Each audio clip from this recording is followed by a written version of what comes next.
দেশজুড়ে জমজমাট নির্বাচনী প্রচারের পঞ্চম দিন। ভোটারদের মন জয়ে নানা প্রতিশ্রুতি দিচ্ছেন প্রার্থীরা, আছে পাল্টাপাল্টি অভিযোগ।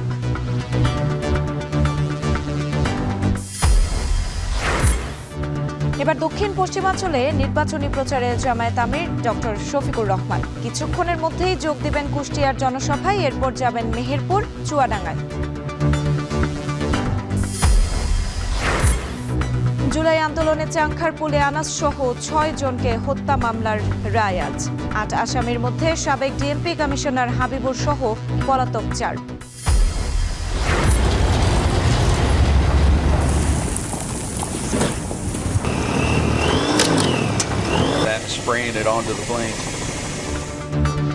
এবং তুষার ঝড়ে বিপর্যস্ত যুক্তরাষ্ট্র, ১১ জনের প্রাণহানি, ২২টি রাজ্যে জরুরি অবস্থা জারি, বাতিল ও বিলম্বের কবলে ৩৫,০০০-এর বেশি ফ্লাইট।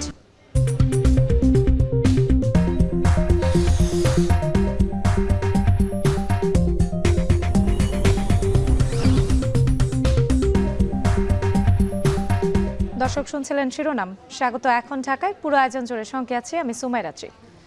কুষ্টিয়ায় শহীদ আবরার ফাহাদ স্টেডিয়াম মাঠে নির্বাচনী জনসভায় বক্তব্য রাখছেন জামায়াতে ইসলামের আমির ডাক্তার শফিকুর রহমান। আমরা সরাসরি যুক্ত হচ্ছি সেখানে। অবৈধ যন্ত্রগুলোর চাইতে আরো খারাপ, আরো নিকৃষ্ট। আল্লাহ তাআলা ওই প্রাণীগুলোকে বিবেক দেন নাই, মানুষকে বিবেক দিয়েছে। তাকে কিভাবে পিটিয়ে পিটিয়ে নির্যাতন করে ক্লান্ত অবসন্ন হয়ে পড়েছে, পানি চেয়েছে, কি দেওয়া হয়েছে আপনারা জানেন।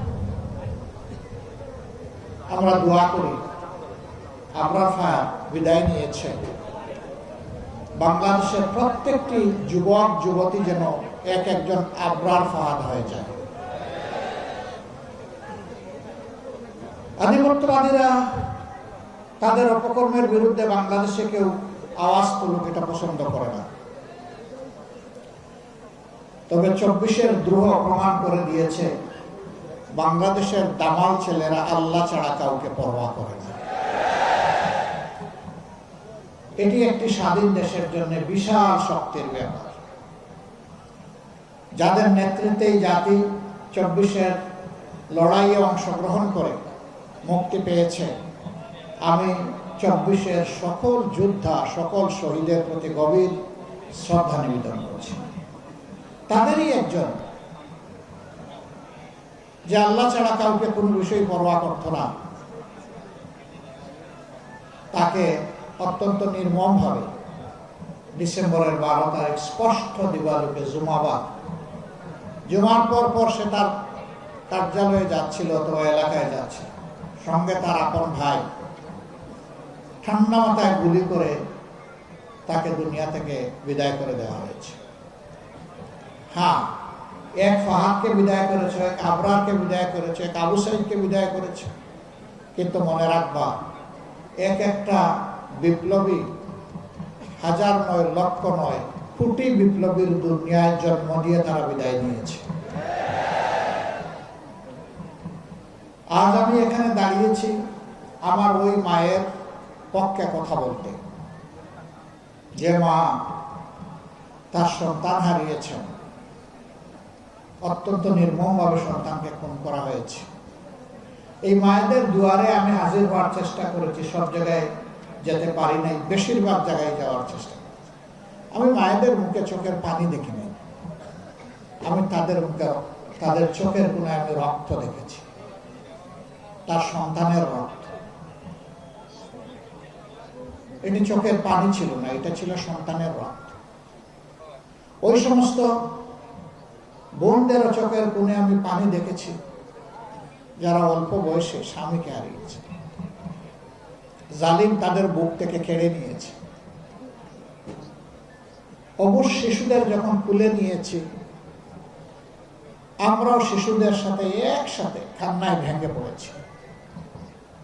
ওদেরকে কি দিয়ে সান্ত্বনা দেব? সান্ত্বনা দেওয়ার কোনো ভাষা আমরা খুঁজে পাইনি।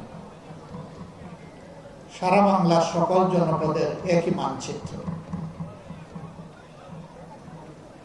অসংখ্য মায়ের বুক থেকে, বোনের বুক থেকে, সন্তানের বুক থেকে তাদের আপনজনকে তুলে নিয়ে বছরের পর বছর আয়না করে রাখা হয়েছে, গুম করে রাখা হয়েছে। বেশিরভাগকে আলহামদুলিল্লাহ আমরা ফেরত পেয়েছি, হয় জীবিত অথবা লাশ হিসাবে। কিন্তু কিছু আল্লাহর বান্দা এখনো রয়ে গেছেন। এই কুষ্টিয়া ইসলামী বিশ্ববিদ্যালয়েরও 2 জনকে আমরা এখন পর্যন্ত পাইনি। কুষ্টিয়া শহীদ আবরার ফাহাদ স্টেডিয়াম মাঠে নির্বাচনী জনসভায় বক্তব্য রাখছিলেন জামায়াত ইসলামের আমির ডাক্তার শফিকুর রহমান। আমরা সরাসরি যুক্ত ছিলাম সেখানে। দর্শক, এই মুহূর্তে আসন্ন সংসদ নির্বাচন এবং গণভোটের সার্বিক প্রস্তুতি নিয়ে ব্রিফ করছেন ইসি সচিব আক্তার আহমেদ। আমরা সরাসরি যুক্ত হচ্ছি। পর থেকে আপনারা ভোট দেওয়া দিতে শুরু করেন এবং দ্রুততম সময়ের ভিতরে এটা করেন। শুক্রবার শনিবার মিলে আমরা 25 থেকে 26 তারিখের ভিতরে এটা বলছি। এখন আপনি বলছেন যে আমি ঢাকায় আসবো আগামী মাসের 8 তারিখে, অথবা আমি ঢাকায় এসে ব্যালটটা পোস্ট করব। তো আপনাকে তাহলে প্রবাসীতে দেওয়া হলো কেন? ওটা না স্যার, সেটা হলো পোস্ট, মানে ওখান থেকে আপনি তো জানবেন যে কয় তারিখে ওখান থেকে ব্যালটটা চলে এসেছে। বাংলাদেশে আসার পরে ঢাকায় এসে আসার পরে এটা জটিলতার সৃষ্টি হওয়ার কোনো সুযোগ নেই এবং যৌক্তিকতাও নাই। তার কারণ হচ্ছে যে উনি আমাদের যে দূরত্ব ভেদে আমাদের সবচেয়ে বেশি সময় লাগতে পারে, সেটা হচ্ছে আপনার সবচেয়ে বেশি যদি সময় লাগে থাকে 13 থেকে 14 দিন। তাহলে আপনি যদি 23 তারিখে ভোট দেন, তাহলে আপনার কত তারিখের ভিতরে এসে পৌঁছাবার কথা? আপনি নিজে হিসাব করে দেখেন।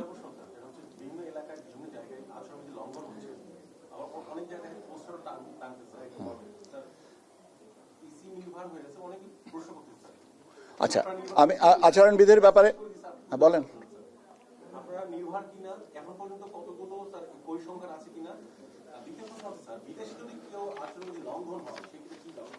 আচ্ছা, সেটা থেকে বিদেশে যদি আচরণবিধি লঙ্ঘন করেন তাহলে সেটা ব্যক্তি পর্যায়ের এবং সে ব্যক্তি পর্যায়ের না, অবশ্যই ব্যক্তি পর্যায়ে। আমি যদি বিদেশে থেকে আচরণবিধি লঙ্ঘন করি, আমি একজনের পক্ষে প্রচারণা করলাম, সেটা তো প্রচারণাটা একটা জিনিস আর আচরণবিধি ভঙ্গ করা একটা জিনিস। যে আচরণবিধির ভঙ্গটা হচ্ছে ব্যক্তির পর্যায়ে। আচ্ছা, দ্বিতীয় জিনিসটা হচ্ছে যে আপনি যেটা বলছেন যে ইসি নির্ভর কিনা, আপনাদেরকে সবিনয় জানাচ্ছি, ইসি মোটেই নির্ভর না। একটা জিনিস এখানে আমাদের একটা বোধহয় মানে আমাদের দিক থেকেও হয়তো মানে ল্যাক অফ কমিউনিকেশন থাকতে পারে। সেটা হচ্ছে যে একটা আচরণবিধি ভঙ্গের কারণে নির্বাচন কমিশনে অভিযোগ করা আর ইলেকট্রাল এনকোয়ারি অ্যান্ড অ্যাডজুডিকেশন কমিটির কাছে আপনার অভিযোগ করার ভিতরে সময়ের একটা পার্থক্য আছে। আমি আপনাদের মাধ্যমে সবাইকে বলছি যে আচরণবিধি ভঙ্গের বিষয়টা আপনারা 300 কনস্টিটিউয়েন্সিতে 300টা electoral enquiry and adjudication committee আছে, তাদেরকে বলেন। আসন্ন সংসদ নির্বাচন ও গণভোটের সার্বিক পরিস্থিতি নিয়ে ব্রিফ করছিলেন ইসি সচিব আক্তার আহমেদ। আমরা সরাসরি যুক্ত ছিলাম সেখানে। কুষ্টিয়ার পর মেহেরপুরে নির্বাচনী জনসভায় যোগ দেবেন জামায়াত ইসলামের আমির ডাক্তার শফিকুর রহমান। এরই মধ্যে মেহেরপুরে হাই স্কুল মাঠে জড়ো হয়েছেন হাজার হাজার নেতাকর্মী। এ নিয়ে আরও জানাতে সেখানে আছেন তরিকুল ইসলাম, যুক্ত হচ্ছে তার সঙ্গে। তরিকুল, মেহেরপুরে জামায়াতের আমির জনসভায় নেতাকর্মীদের উপস্থিতি কেমন দেখতে পাচ্ছেন?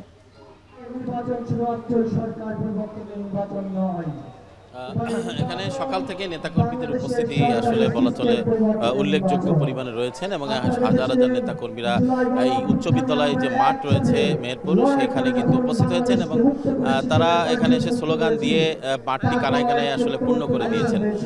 আপনারা জামাতের আমির ডাক্তার শফিকুর রহমান তিনি আসবেন এখানে কুষ্টিয়া থেকে, তিনি খুলনা বিভাগের প্রচারণা যাত্রা শুরু করবেন এবং এর পরপরে তিনি চলে আসবেন মেহেরপুরে। সেই প্রতীক্ষায় নেতাকর্মীরা কিন্তু ভোর থেকে এখানে এসে উপস্থিত হয়েছেন। অনেকে ফজরের নামাজ পড়ে তারা রওনা দিয়েছেন এই জেলার বিভিন্ন প্রান্ত থেকে।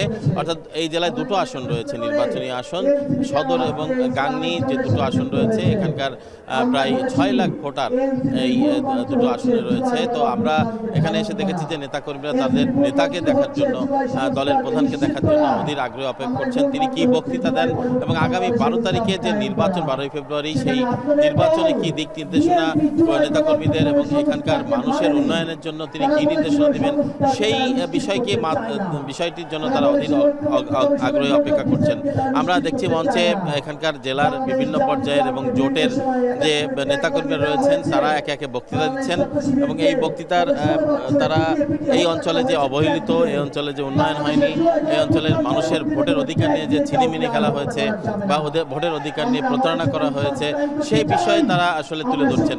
তারা বলছেন যে এটি কৃষি প্রধান এই অঞ্চলে কোল্ড স্টোরেজ সহ বিভিন্ন ধরনের সমস্যা রয়েছে, কৃষকদের নানামুখী সমস্যা রয়েছে এবং এই সমস্যাগুলো যদি 10 দলীয় জোট যদি ক্ষমতায় আসেন তাহলে তারা এই পুরোপুরি সমস্যার সমাধান করবেন বলে তারা বক্তৃতায় বলছেন। এই কুষ্টিয়া থেকে জামাতের আমির ডক্টর শফিকুর রহমান তিনি এখানে আসবেন সেই প্রতীক্ষায় রয়েছে এখানকার নেতাকর্মীরা। সব মিলিয়ে ছিল আমার কাছে মেহেরপুর উচ্চ বিদ্যালয় থেকে জামাতের যে নির্বাচনী সমাবেশ যেখানে যোগ দিবেন জামাতের আমির ডক্টর শফিকুর রহমান, তার সর্বশেষ খবর। কুষ্টিয়ার পর মেহেরপুরে নির্বাচনী জনসভায় যোগ দেবেন জামায়াতে ইসলামের আমির ডাক্তার শফিকুর রহমান। এ নিয়ে বিস্তারিত জানাতে যুক্ত ছিলেন তরিকুল ইসলাম। এদিকে রাজধানীতে গণসংযোগ ও লিফলেট বিতরণ করছেন প্রার্থীরা। নির্বাচনী প্রচারণার খবর জানাতে ঢাকা 8 আসন থেকে যুক্ত হচ্ছেন সুলতানা স্বর্ণা। স্বর্ণা, বিএনপি প্রার্থী মির্জা আব্বাস কোন এলাকায় গণসংযোগ করছেন, ঠিক এই মুহূর্তে এই আসনে নির্বাচনী পরিবেশ কেমন দেখতে পাচ্ছেন?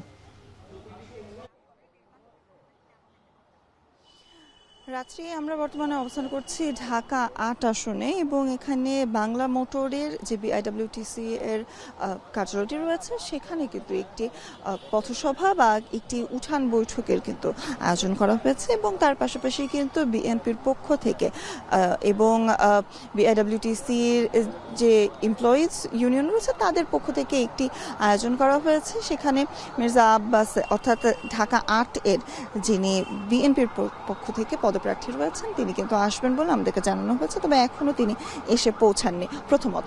এবং দ্বিতীয়ত আপনি আসলে জানতে চাচ্ছিলেন নির্বাচনী পরিবেশ সম্পর্কে। সেক্ষেত্রে আমরা কিছুক্ষণ আগে ঢাকা 8 এর আরেক প্রার্থী নাসিরউদ্দিন পাটোয়ারির প্রচারণায় ছিলাম এবং সেখানে কিন্তু আমরা দেখেছি ইউরোপিয়ান ইউনিয়নের যে প্রতিনিধি দল আছে তারা এসেছিলেন, তারা তার সাথে কথা বলেছেন এবং তার পাশাপাশি বিভিন্ন জায়গায় কিন্তু তিনি গণসংযোগ করছিলেন এবং পৌঁছে যাবার চেষ্টা করছিলেন যে ভোটাররা রয়েছেন, সাধারণ ভোটাররা রয়েছেন তাদের কাছে। তবে সেখানে একটি অভিযোগ কিন্তু বারংবারই চলে এসেছে যে নির্বাচনী লেভেল প্লেয়িং ফিল্ড নিয়ে কিন্তু তিনি একটি অভিযোগ করেছেন।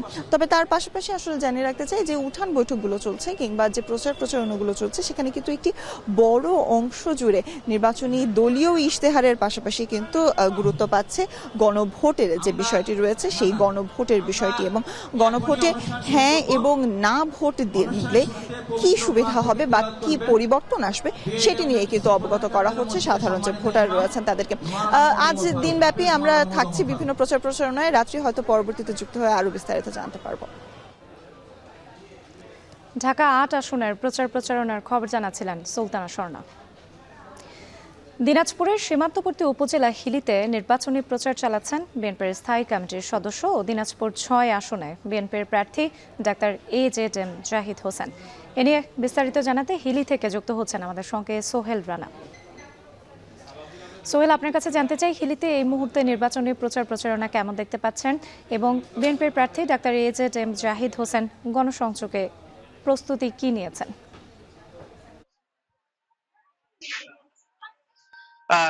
এখন পর্যন্ত নির্বাচনী যে প্রচারণা সেটি দিনাজপুর 6 আসনে বেশ জমে উঠেছে, কারণ এটি 4টি উপজেলা নিয়ে একটি সংসদীয় আসন গঠন হয়েছে এবং সেই সংসদীয় আসনে এখন 2টি সবচেয়ে প্রতিদ্বন্দ্বী রাজনৈতিক দল লড়াইয়ে কিন্তু বেশ গণসংযোগ এবং প্রচারণা তারা চালাচ্ছে। আমরা আজকে যেটি দেখছি, আজকে দিনাজপুরের যে হিলি হাকিমপুর উপজেলা আছে সেখানে কিন্তু প্রত্যন্ত অঞ্চলগুলোতে বিএনপির যে স্থায়ী কমিটির সদস্য এবং দিনাজপুর 6 আসনের যে বিএনপির মনোনীত প্রার্থী ডক্টর AZM জাহিদ হোসেন তিনি কিন্তু প্রচারণা চালাচ্ছেন এবং আমরা যেটি লক্ষ্য করছি তিনি প্রত্যন্ত অঞ্চলের যে প্রতিটি অলি গলি রয়েছেন সেখানে যাচ্ছেন, গণসংযোগ করছেন এবং যারা ভোটার রয়েছেন ভোটারদের দ্বারা দ্বারা কিন্তু যাচ্ছেন সেটি আমরা কিন্তু লক্ষ্য করছি। তবে এখানে কিন্তু আমরা যেটি গতকাল থেকে লক্ষ্য করছি যে 2টি দলের প্রার্থীর পক্ষ থেকে কিন্তু এই যে নির্বাচনী বিষয়গুলো নিয়ে কিন্তু বেশ অভিযোগ উঠেছে। বিএনপির পক্ষ থেকে যেটি বলা হয়েছে ডক্টর AZM জাহিদ হোসেনের পক্ষ থেকে, সেটি হচ্ছে নির্বাচনী আচরণ বিধির যে বিষয়টি রয়েছে জামাতে ইসলামীর, সেটি কিন্তু জামাত প্রার্থী করেছেন, তারা কিন্তু রঙিন ফেস্টুন দিয়েছেন বিভিন্ন জায়গাতে, সেই অভিযোগ কিন্তু তুলেছেন। এবং আমরা জামাতের যে পথসভা গতকাল হয়েছে তাদের পক্ষ থেকে অভিযোগ যেটি শুনেছি যে আসলে ভোটারদের ভীতি প্রদর্শন করা হচ্ছে, এ ধরনের কাদা ছোড়াছুড়ির মধ্য দিয়ে কিন্তু এই প্রচারণা কার্যক্রম সেটি কিন্তু চলছে। আমরা এই মুহূর্তে দেখছি যে ধানের শীষের প্রার্থী তিনি কিন্তু ঠিক একেবারে অলি গলিতে গিয়ে যে ভোটার রয়েছেন তাদের কাছে কিন্তু তিনি ভোট চাচ্ছেন এবং তিনি নানা ধরনের প্রতিশ্রুতি দিচ্ছেন, এবং সেটি কিন্তু আমরা দেখছি। বিশেষ করে যে অঞ্চলটিতে এখন তিনি প্রচারণা চালাচ্ছেন সেটি মাদক প্রবণ একটি এলাকা, এবং মাদক প্রবণ এলাকার মানুষজনের সাথে কিন্তু তিনি কথা বলছেন আসলে মাদক মুক্ত কিভাবে গড়া যায় এই রেলিকে, সেটি নিয়ে কিন্তু ব্যক্তই কিন্তু প্রকাশ করছেন। এবং আমরা বিশেষ করে যেটি লক্ষ্য করছি যে তার যে গণসংযোগ গুলোতে বিশেষ করে লোক সমাগম সেটিও কিন্তু বেশ সাড়া ফেলেছে, এবং সেই জায়গা থেকে কিন্তু বলা চলে যে নির্বাচনী যে প্রচারণা সেটি কিন্তু দিনাজপুর 6 আসনে কিন্তু জমে উঠেছে। দিনাজপুর 6 আসনের খবর জানাতে যুক্ত ছিলেন আমাদের সঙ্গে সোহেল রানা। আসন্ন ত্রয়োদশ জাতীয় সংসদ নির্বাচন ও গণভোট উপলক্ষে প্রধান উপদেষ্টা ডক্টর মোহাম্মদ ইউনূসের সাথে মতবিনিময় করেছেন সশস্ত্র বাহিনীর ঊর্ধ্বতন কর্মকর্তারা। সকালে সেনা সদরে এই সভা অনুষ্ঠিত হয়। সভার শুরুতে প্রধান উপদেষ্টা দেশের বিভিন্ন প্রয়োজনে সশস্ত্র বাহিনীর গৌরবোজ্জ্বল ও দায়িত্বশীল ভূমিকার কথা উল্লেখ করেন। দীর্ঘ সময় ধরে ধৈর্য ও পেশাদারিত্বের সাথে দেশের আইন শৃঙ্খলা বজায় রাখার জন্য সশস্ত্র বাহিনীকে জানান তিনি। সভায় নির্বাচন সংশ্লিষ্ট বিভিন্ন গুরুত্বপূর্ণ ও সমসাময়িক বিষয়ে বিস্তারিত আলোচনা অনুষ্ঠিত হয়। এ সময় আসন্ন নির্বাচনকে সকলের জন্য অংশগ্রহণমূলক, শঙ্কামুক্ত ও সুষ্ঠুভাবে সম্পূর্ণ করতে সশস্ত্র বাহিনীকে পেশাদারিত্ব বজায় রাখার দিক নির্দেশনা দেন প্রধান উপদেষ্টা।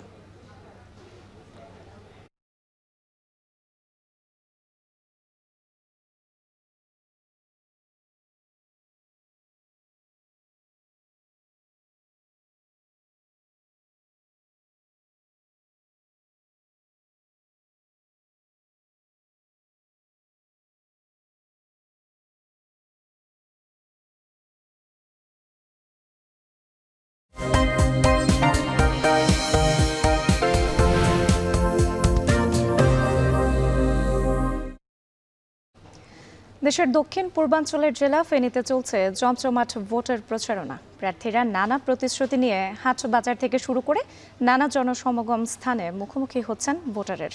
বন্যা সংকট, দক্ষিণের 2 উপজেলার নদী ভাঙন পরিস্থিতি সহ নানা ইশতেহার দিচ্ছেন প্রার্থীরা। এ নিয়ে বিস্তারিত জানাতে ফেনী থেকে আমাদের সঙ্গে যুক্ত হচ্ছেন তৌহিদুল তারেক। তারেক, আপনার কাছে জানতে চাই, প্রার্থীরা আসলে কি প্রতিশ্রুতি দিচ্ছেন ভোটারদের?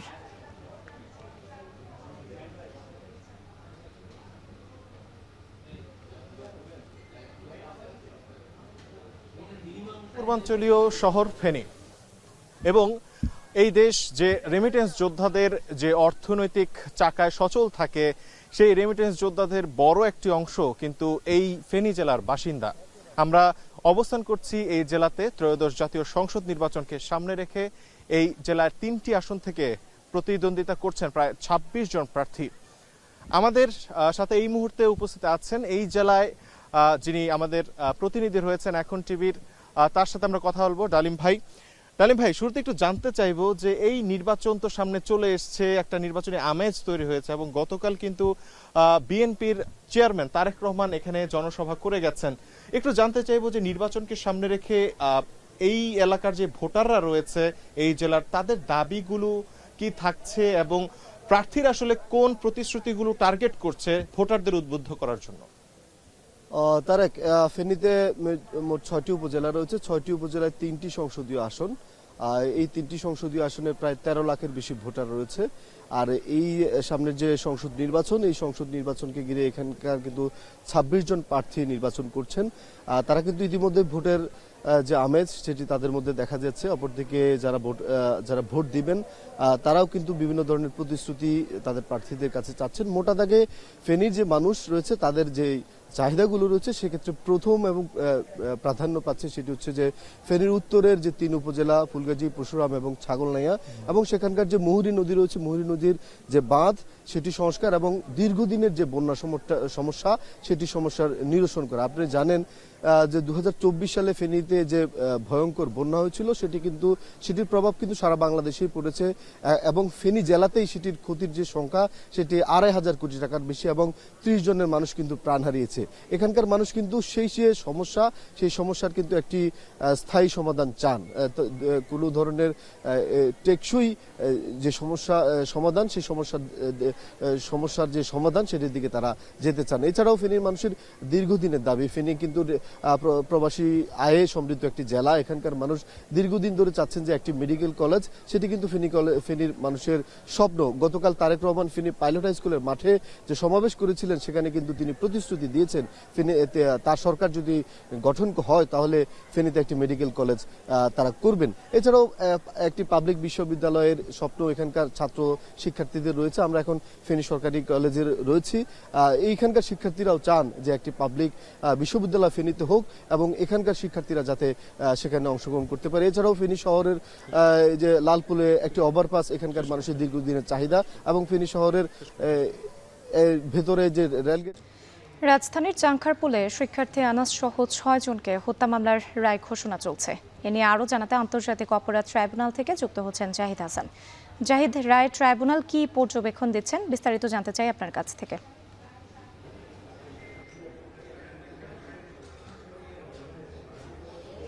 আন্তর্জাতিক অপরাধ ট্রাইব্যুনাল ডিএমপির সাবেক কমিশনার হাবিবুর রহমান, ডিএমপির সাবেক যুগ্ম কমিশনার সুদীপ কুমার চক্রবর্তী, রমনা অঞ্চলের পুলিশের উপ পুলিশ কমিশনার আক্তারুল ইসলাম শাহ আলম এবং শাহবাগ অঞ্চলের সহকারী পুলিশ কমিশনার যিনি ছিলেন ইমরুল ইসলাম, এই 4 জন আসামি তারা পলাতক রয়েছেন। এই 4 কর্মকর্তা এছাড়া পুলিশের পরিদর্শক আশরাত হোসেন, কনস্টেবল সুজন, কনস্টেবল নাজিম এবং কনস্টেবল নাসিরুল তারা এই মামলায় গ্রেফতার রয়েছেন। 4 আসামি এখন ট্রাইব্যুনাল অবস্থান করছেন, রায় ঘোষণা চলছে। রায় ঘোষণার মাঝামাঝি অবস্থায় যেটি ট্রাইব্যুনাল বলছেন যে তারা এখানে যে আন্দোলন করেছিল শিক্ষার্থী এবং ছাত্র জনতা, সেই আন্দোলনে পুলিশের যে নির্দেশ দেওয়া হয়েছে গুলি চালানোর, সেই নির্দেশ দিয়েছেন ডিএমপির যে তৎকালীন কমিশনার ছিলেন হাবিবুর রহমান। তিনি ওয়ারলেসে এই মাঠ পর্যায়ের পুলিশ সদস্যদেরকে নির্দেশ দিয়েছেন আন্দোলন দমনের জন্য এবং সেখানে মারণাস্ত্র ব্যবহার করা হয়েছে এবং চানখারপুলের সেই আন্দোলন দমনে সেখানে 6 জনকে হত্যা করা হয়েছে। সেই মামলার রায় ঘোষণা চলছে এবং একই সঙ্গে এখানে এই কনস্টেবল সুজন তিনি চাইনিজ অস্ত্র ব্যবহার করেছেন সেটি এই মামলার পর্যবেক্ষণে উঠে এসেছে এবং অন্যান্য সদস্য যারা সেখানে অবস্থান করেছিলেন তারা আন্দোলন দমনে তারা অনেকটা এখানে বৃষ্টির মতো গুলিবর্ষণ করেছেন। ট্রাইব্যুনাল এরকম একটি শব্দ ব্যবহার করেছে। সবকিছু মিলে রায় ঘোষণা চলছে। 8 পুলিশ কর্মকর্তা এবং 2024 সালের যেই গণঅভ্যুত্থান হয়েছে এবং যে আন্দোলনের মধ্য দিয়ে তৎকালীন আওয়ামী লীগ সরকারের পতন হয়েছে, সেই আন্দোলন দমনে পুলিশের যে ভূমিকা ছিল, পুলিশের গুলিতে এবং পুলিশের যেই গুলির কারণে এবং পুলিশের অবস্থানের কারণে যারা হত্যা হয়েছে সেরকম একটি মামলা এই চানখারপুল মামলা এবং সেই মামলার প্রথম রায় ঘোষণা হতে যাচ্ছে। এবং এখানে একটি আলোচিত বিষয় ছিল যে শিক্ষার্থী আনাস তিনি একটি চিঠি লিখেছিলেন এবং এই বিষয়টি বেশ আলোচনার সৃষ্টি এবং আনাস সহ 6 জনকে যে হত্যা করা হয় সেই মামলাটি এখানে রায় চলছে এবং রায় ঘোষণা চলছে। কিছুক্ষণের মধ্যে আমরা চূড়ান্ত আদেশ জানতে পারবো যে আসামিদের বিরুদ্ধে কি শাস্তি এবং দণ্ড ট্রাইব্যুনাল থেকে ঘোষণা করা হলো সেটি জানার জন্য আমাদের আর অল্প কিছু সময় অপেক্ষা করতে হচ্ছে। রাত্রি আন্তর্জাতিক অপরাধ ট্রাইব্যুনাল থেকে যুক্ত ছিলেন জাহিদ হাসান, জানাচ্ছিলেন শিক্ষার্থী আনাস সহ 6 জনের হত্যা মামলার রায় ঘোষণার সবশেষ খবর। রাজধানীর খুব কাছে হলেও নাগরিক সুবিধা, অবকাঠামো আর কর্মসংস্থান নিয়ে এখানকার মানুষের অভিযোগ দীর্ঘদিনের। এসব অপ্রাপ্তির কথা তুলে ধরে ভোটারদের পাশে দাঁড়ানোর আশ্বাস দিচ্ছেন প্রার্থীরা। ঢাকা 1 আসনের নির্বাচনী প্রচারের সবশেষ খবর জানাতে দোহার থেকে যুক্ত হচ্ছেন আতিক মিসবাহ লগ্ন। ভোটারদের আর কি দাবি রয়েছে? আগের সংবাদে আপনার সঙ্গে যুক্ত হয়েছিলাম, তখন আপনি বলছিলেন যে ভোটারদের কিছু দাবি রয়েছে, সেসব দাবি বাস্তবায়নে আসলে কি পরিকল্পনা করছেন প্রার্থীরা? রাত্রি গেল সংবাদে আমরা যেমনটি জানিয়েছিলাম যে আসলে এখানে যারা ভোটাররা রয়েছেন তারা আসলে প্রার্থীদের কাছ থেকে প্রত্যাশা করেন তাদের অবকাঠামোগত উন্নয়ন এবং দীর্ঘমেয়াদী সমাধান। কিছুক্ষণ আগে আমরা যে জায়গাটিতে রয়েছি অর্থাৎ এই দোহার এলাকায় একদম পদ্মা তীরবর্তী এই এলাকায় আমরা দেখেছি ব্যারিস্টার নজরুল ইসলাম অর্থাৎ জামায়াত মনোনীত যে প্রার্থী তিনি এখানে প্রচারণা চালাচ্ছিলেন, তিনি ভোটারদের দুয়ারে দুয়ারে যাচ্ছিলেন। তখন আমরা তার সাথে কথা বলেছি, তাকে প্রশ্ন রেখেছিলাম এবং জিজ্ঞেস করেছিলাম যে আসলে কোন ধরনের চাওয়া পাওয়া পূরণে বা কোন ধরনের উন্নয়নের ক্ষেত্রে আপনি বদ্ধপরিকর। তিনি তার প্রতিশ্রুতির সবচেয়ে বড় কথা বলেছেন তিনি আসলে দুর্নীতি মুক্ত একটি শাসন ব্যবস্থা পরিণত করতে চান, যেখানে আসলে যে কোনোভাবেই হোক না কেন দুর্নীতির অবসান ঘটিয়ে বৈষম্যকে দূর করে জনগণের জন্য কাজ করা হবে। তিনি একটি কথা বলেছেন, যেহেতু এই এলাকাটিতে অনেক প্রবাসীরা রয়েছেন এবং যারা দেশের বিভিন্ন জায়গা থেকে আসলে তাদের যে ভোটের যে বিভিন্ন কার্যাবলী রয়েছে একই সাথে হচ্ছে রেমিটেন্স সরবরাহ করেন, তো তারাও মূলত যেন এখানে আসতে পারেন এবং এখানে এসে যেন এই এলাকার উন্নয়নের অগ্রযাত্রায় সামিল হতে পারেন। সবাইকে নিয়ে সম্মিলিতভাবে একটি উন্নয়নের কথা তারা বলছিলেন। তো রাত্রি এই ছিল আমার এখান থেকে সর্বশেষ। ঢাকা 1 আসনের নির্বাচনী প্রচারের সবশেষ খবর জানাতে দোহার থেকে যুক্ত ছিলেন আতিক মেসবা লগ্ন। ঠাকুরগাঁয়ে নিজ নির্বাচনী এলাকায় গণসংযোগ করছেন বিএনপি মহাসচিব মির্জা ফখরুল ইসলাম আলমগীর। এ নিয়ে আরও জানাতে যুক্ত হচ্ছেন নাহিদ রেজা। নাহিদ, এলাকার উন্নয়নে কি প্রতিশ্রুতি দিচ্ছেন বিএনপি মহাসচিব এবং ভোটারদের কেমন সাড়া পাচ্ছেন তিনি? একই সাথে জানতে চাই প্রচার নিয়ে কোনো অভিযোগ রয়েছে কিনা।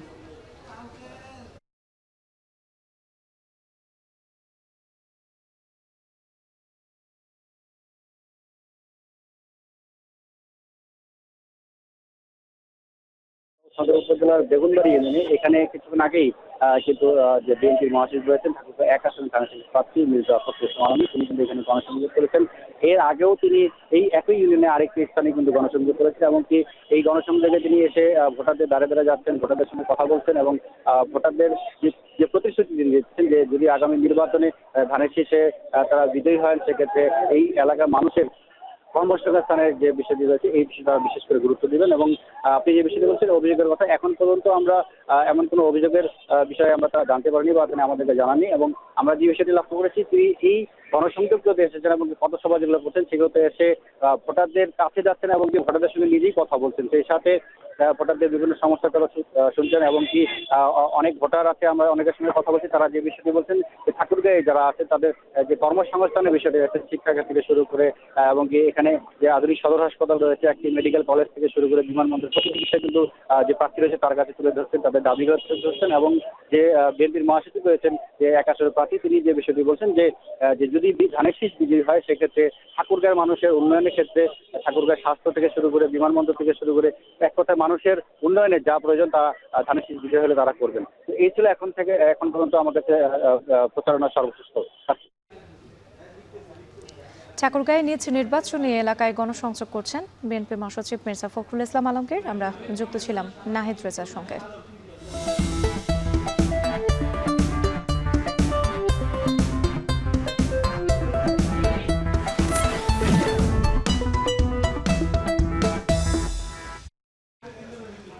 মাগুরায় এবারের নির্বাচনে বড় ফ্যাক্টর নারী ভোটাররা। নিরাপত্তা, কর্মসংস্থান ও মর্যাদাপূর্ণ জীবনের প্রত্যাশা নিয়ে তারা তাকিয়ে আছেন আগামীর সরকারের দিকে। এগিয়ে থাকা নারী ভোটারদের প্রত্যাশা প্রশিক্ষণ, সহজ ঋণ ও পণ্য বাজারজাতকরণের সুযোগ নিশ্চিত করতে হবে। বিশ্বজিৎ বাপের তথ্য ছবিতে দেখুন বিস্তারিত। খুলনা বিভাগের প্রবেশদ্বার হিসেবে পরিচিত মাগুরা জেলা বরাবরই ভোটের সমীকরণে গুরুত্বপূর্ণ ভূমিকা রাখে। ফরিদপুর, ঝিনাইদহ, যশোর ও নড়াইল জেলার সংযোগস্থলে অবস্থিত এই জেলায় 2টি সংসদীয় আসনে মোট ভোটারের বড় অংশই নারী। সংখ্যায় এগিয়ে থাকা এই নারীর ভোটাররা চান নিরাপদ চলাচল, কর্মসংস্থান এবং নারী বান্ধব একটি সমাজ ব্যবস্থা। ক্ষমতার পরিবর্তনের পর নতুন সরকারের কাছে খেটে খাওয়া শ্রমজীবী নারীদের প্রত্যাশা কর্মসংস্থানের নিশ্চয়তা, ন্যায্য মজুরি এবং কাজের স্বীকৃতি। শহরের পাশাপাশি প্রত্যন্ত এলাকার নারীরাও চান সমান অধিকার ও সামাজিক মর্যাদা। আমরা বিটাকের সাথেই কাজ করি, তা আমাদের এলাকায় একটু কম বেতন হয়, তা আমরা একটু ভালো হয়তো যদি একটু বেশি বেতন হলে। আমরা এমন মানুষকে ভোট দেবো যে আমাদের চাই। বিভিন্ন জায়গায় মব জাস্টিসের কারণেও নারীরা বিভিন্ন রকম সমস্যার শিকার হচ্ছে, এটা যেন না হয়। মাগুরায় নেই কোনো বড় শিল্প কারখানা বা গার্মেন্টস, তাই গৃহবধূ নারীরা সংসারের কাজ সামলে হস্তশিল্পের মাধ্যমে আর্থিকভাবে স্বাবলম্বী হওয়ার চেষ্টা করছেন। তাদের দাবি প্রশিক্ষণ, সহজ ঋণ ও পণ্য বাজারজাতকরণের সুযোগ নিশ্চিত করা। আমরা যে কাজগুলো করি সেগুলো আমরা স্থানীয় বাজারে সেই পোশাকগুলো যখন দিতে যাই তখন আমরা বিভিন্ন প্রশ্নের সম্মুখীন হই যে নারীরা কেন বিজনেসম্যান হবে, যে সরকারি আমাদের ক্ষমতায় আসবেন আমরা তো তাদের পাশে থাকবো, ওনারা যেন এই জিনিসগুলো খেয়াল করে। আমরা মেয়েরা আমাদের ঘরের নিরাপত্তা নেই, বাইরেও নেই। এমন একটি সরকারকে ভোট দিতে চাই যেখানে নারীদের নিরাপত্তা নিশ্চিত করবে। 1049 বর্গ কিলোমিটারের এই জেলায় জনসংখ্যা 10,33,000-এর বেশি। তাদের প্রত্যাশা পূরণই নির্ধারণ করতে পারে আগামীর নেতৃত্বের গ্রহণযোগ্যতা। এখন মাগুরা। নারায়ণগঞ্জের সবগুলো আসনে বিভিন্ন দল ও স্বতন্ত্র প্রার্থীরা ব্যস্ত সময় পার করছেন প্রচার প্রচারণায়। ভোটারদের মন জয়ে দিচ্ছেন নানা প্রতিশ্রুতি। এ নিয়ে আরও জানাতে নারায়ণগঞ্জের ফতুল্লা থেকে যোগ দিয়েছেন ইমরান আলী সজীব। ইমরান, কেমন দেখছেন প্রার্থীদের নির্বাচনী প্রচারণা? তারা কি ধরনের আশ্বাস দিচ্ছেন ভোটারদের? জি রাত্রি, আপনি দেখতে পাচ্ছেন আমার পিছনে কিন্তু এই জাতীয় নির্বাচনে যে একজন প্রার্থী আছেন নারায়ণগঞ্জ ফতুল্লার 10 দলীয় জোটের এনসিপি প্রার্থী, তিনি কিন্তু সকাল থেকে এই প্রচারণা চালাচ্ছেন। আপনি যদি একটু শুনে থাকেন যে আমার পেছন থেকে যদি অডিওর কোনো শব্দ আপনি শুনে থাকেন, দেখবেন তারা কিন্তু একটি তাদের যে প্রার্থী তার প্রার্থীর প্রচারণা কিন্তু একটি থিম সং চালাচ্ছেন এবং সেটি নিয়ে কিন্তু এই ফতুল্লার বিভিন্ন পাড়া মহল্লায় অলিতে গলিতে সকাল থেকে রাত পর্যন্ত চষে বেড়াচ্ছেন এবং নানা ধরনের প্রতিশ্রুতি দিচ্ছেন। এবং তারা যেটি বলছেন যে এই ফতুল্লা কিন্তু বেশ গত যে সময় গিয়েছে জনপ্রতিনিধিদের সেই সময়ে কিন্তু ফতুল্লা বেশ অবহেলিত ছিল এবং এখানকার কোনো উন্নয়ন হয়নি বলে তারা বলছেন এবং সেই উন্নয়নের আশ্বাস কিন্তু তারা দিচ্ছেন। এবং পাশাপাশি বিভিন্ন সামাজিক যে সমস্যা রয়েছে, মাদকের সমস্যা, ড্রেনেজ ব্যবস্থার যে সমস্যা, জলাবদ্ধতার সমস্যা, সেই সব সমস্যার সমাধানেরও আশ্বাস কিন্তু তারা দিচ্ছেন এবং এবং এবং এবং সেই আশ্বাস কিন্তু প্রার্থীদেরকে তারা দিচ্ছেন। তারপরে তারা আবার কিন্তু সেই ইশতেহার, নানা রকমের ইশতেহার তারা দিচ্ছেন এবং তারা দিন থেকে সকাল থেকে রাত পর্যন্ত এই প্রচারণা চালিয়ে যাচ্ছেন। তো এই ছিল নারায়ণগঞ্জ থেকে প্রচারণার সবশেষ খবর। নারায়ণগঞ্জের প্রচারণার খবর জানাতে যুক্ত ছিলেন ইমরান আলী সজীব। শীতকালীন তুষার ঝড়ের আঘাতে লন্ডভন্ড মার্কিন মুল্লুক। তুষারপাত আর হিমাঙ্কের নিচে থাকা তাপমাত্রায় এখন পর্যন্ত অন্তত 11 জন প্রাণ হারিয়েছেন। স্থানীয় সময় রোববার সকাল থেকে শুরু হয় ভয়াবহ ঝড়ে পশ্চিম ভার্জিনিয়ার ডেভিসে সর্বোচ্চ 16.6 ইঞ্চি তুষারপাত রেকর্ড করা হয়েছে। নিউ ইয়র্ক, টেক্সাস সহ 22টি অঙ্গরাজ্যে জরুরি অবস্থা জারি করা হয়েছে। বিদ্যুৎহীন 10 লাখের বেশি মানুষ। ভারী বরফ, শিলাবৃষ্টি, হিমাঙ্কের নিচে থাকা তীব্র ঠান্ডার কবলে বিপর্যস্ত অন্তত 20 কোটি বাসিন্দা। আকাশ, সড়ক ও রেলপথের যোগাযোগ বন্ধে জনজীবন স্থবির হয়ে পড়েছে। ইতিমধ্যে বাতিল ও বিলম্বিত হয়েছে 32,000-এর বেশি ফ্লাইট। অন্তত 28টি বিমানবন্দর বন্ধ ঘোষণা করা হয়েছে।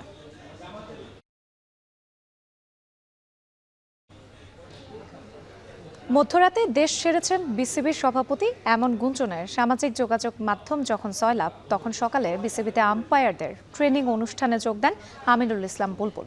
এ নিয়ে আরও জানাতে বিসিবি কার্যালয় থেকে আমাদের সঙ্গে যুক্ত হচ্ছেন জুবাইর আহমেদ। জুবাইর, মধ্যরাতে আমরা যে গুঞ্জনটি শুনতে পেয়েছিলাম, এ বিষয় নিয়ে আমিনুল ইসলাম বুলবুলের সঙ্গে আপনার কথা হয়েছে কিনা? হঠাৎ করে আসলে এই গুঞ্জনের কারণটা কি, তিনি কি বলছেন?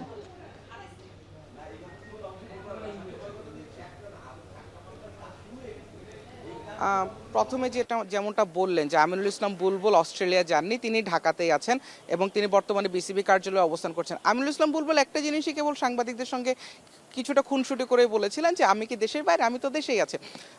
কেন এই ধরনের গুঞ্জনটা মূলত বিসিবিকে এই মুহূর্তে বিসিবিতে একটা টালমাটাল সময় চলছে। আমরা দেখেছি গতকালই একজন পরিচালক পদত্যাগ করেছেন, আরও 2 থেকে 3 জনও পদত্যাগ করার কথা রয়েছে। বাংলাদেশ বিশ্বকাপ খেলতে পারছে না, বিসিবিকে এই মুহূর্তে প্রশ্নবিদ্ধ করাটা হয়তো বা খুব সহজ হয়ে যায়। সে কারণেই সেই কারণেই হচ্ছে মূলত দেখা যাচ্ছে যে আমিনুল ইসলাম বুলবুল দেশের বাইরে চলে গিয়েছেন, এমন একটা গুঞ্জন এমনও শোনা গিয়েছিল রিটার্ন টিকিট তিনি পর্যন্ত করেনি। তবে মূলত বিসিবিকে এই মুহূর্তে প্রশ্নবিদ্ধ করারই যে প্রচেষ্টা যদি কোনো বলা যায়, কিংবা যদি বলা যায় যে বিসিবি কেন্দ্রিক যে জটিলতা, সেটারই একটা ফসল হচ্ছে এটি। রাত্রি, এই ছিল আমার কাছে তথ্য। বিসিবি কার্যালয় থেকে আমাদের সঙ্গে যুক্ত ছিলেন জুবাইর আহমেদ। দর্শক, শেষ করছি এখন ঢাকা। এখন টেলিভিশন ওয়েবসাইটে দেখতে ভিজিট করুন www.ekon.tv। এছাড়া ফেসবুকে দেখতে ভিজিট করুন facebook.com/tv.ekon এবং ইউটিউবে এখন টেলিভিশন দেখতে ভিজিট করুন youtube.com/c/ekontv।